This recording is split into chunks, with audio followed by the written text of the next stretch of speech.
अब बारी है उसे तलाश करने की और फिर उस कब्र तक ले जाने की जहां मुर्दे को दफन किया गया है, क्योंकि तांत्रिक के मुताबिक मुर्दे को जिंदा करने का काम वही डायन कर सकती है जिसने उसकी जान ली, और उसे यह करिश्मा करना होगा पूरे गांव के सामने। तो क्या ये डायन उस मुर्दे को जिंदा कर पाएगी?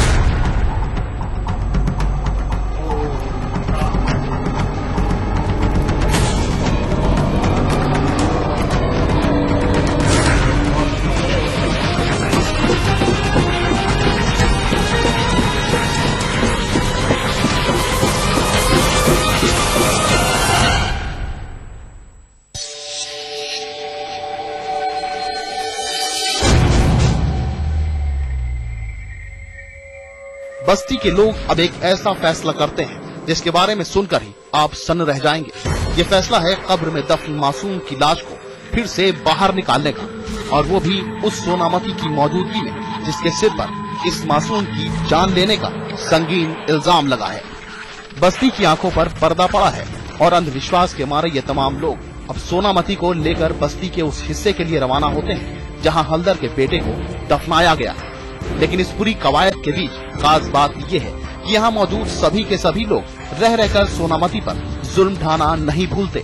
आखिरकार पीट पीट कर वो सोनामती को एक ऐसी बात के लिए राजी कर लेते हैं जैसी इस दुनिया में कभी हुई ही नहीं, यानी एक मुर्दे को जिंदा करने की बात। लोगों की लानत और पिटाई के आगे हार कर सोनामती अब उस बच्चे को जिंदा करने का वायदा करती है जिसे उसने मारा ही नहीं। कहावत है कि मार के डर से भूत भी दूर भागता है। यकीनन जुल्म और सितम का खौफ होता ही ऐसा है, तभी तो बस्ती की एक भोली भाली सी औरत ने उस काम के लिए हामी भर दी जो इस दुनिया में किसी के लिए भी नामुमकिन था। जरा सोचिए, उसने खौफ के मारे एक मुर्दे को जिंदा करने का फैसला कर लिया।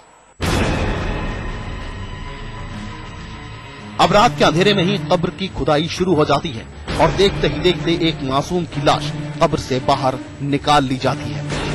अब सोनामती की परीक्षा की असली घड़ी शुरू होती है। उसे इस मासूम को जिंदा करने का हुक्म सुनाया जाता है, लेकिन ना तो ऐसा इससे पहले कभी मुमकिन हुआ है और न ही इस रोज होना है। लिहाजा कुछ देर की उम्मीद के बाद आखिरकार लोगों की नींद भी टूट जाती है। लेकिन डायन और ओझाओं का तिलिस्म लोगों के दिलो दिमाग पर कुछ इस कदर छाया हुआ है कि लोग ये मानने को तैयार ही नहीं कि सोनामती मासूम को जिंदा नहीं कर पा रही, बल्कि वो इसे सोनामती की कारस्तानी समझते हैं और उसे गांव से निकल जाने का हुक्म सुना देते हैं। कहते हैं हर बीमारी का इलाज है मगर शक का कोई इलाज नहीं, और जो शक एक आदमी नहीं बल्कि पूरी की पूरी आबादी के दिमाग में घुसा हुआ हो, उस शक का इलाज भला कैसे मुमकिन है?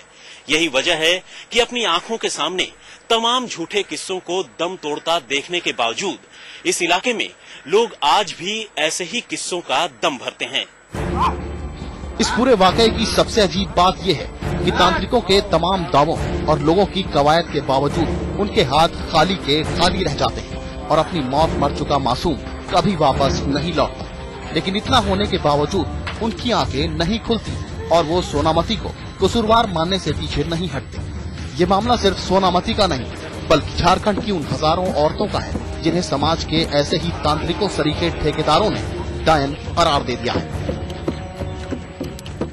कई गांव के बगल में हो जाता, उसका फातोजी देवी के साथ कुछ था तस्वीर, ठीक है, और उसने कहा यस फातो देवी ने मारा है क्योंकि प्रैक्टिस करती है। प्रैक्टिस कुछ नहीं करती है साहब, गरीब घर की औरत है, लेकिन ओझा का उससे ग्रीवांस था। देखिए ग्रीवांस बहुत तरह के होते हैं, फिजिकल भी होते हैं, सेक्सुअल भी होते हैं और लैंड के भी होते हैं।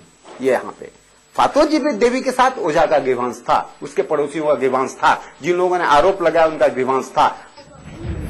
हालत यह है कि झारखंड में भूत प्रेत और डायनों की मान्यताओं की एक गहरी पैठ है। मान्यताओं के मुताबिक तकरीबन गांव के हर तालाब में भूत और हर पेड़ पर डायन है। लोगों का यहाँ तक मानना है कि ये डायनें कभी बिल्ली की शक्ल में इंसानी बस्तियों में नजर आती हैं तो कभी बकरी की शक्ल में।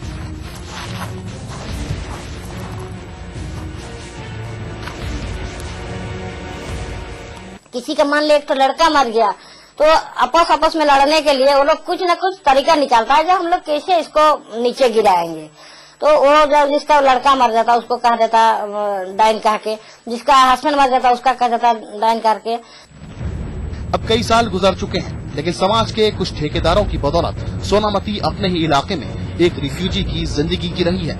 इसे 21वीं सदी के कुंद दिमाग लोगों का एक नमूना नहीं तो क्या कहेंगे। कैमरामैन रितेश मिश्रा और तंसीम हैदर के साथ सुप्रतीम बैनर्जी, जमशेदपुर, आज तक।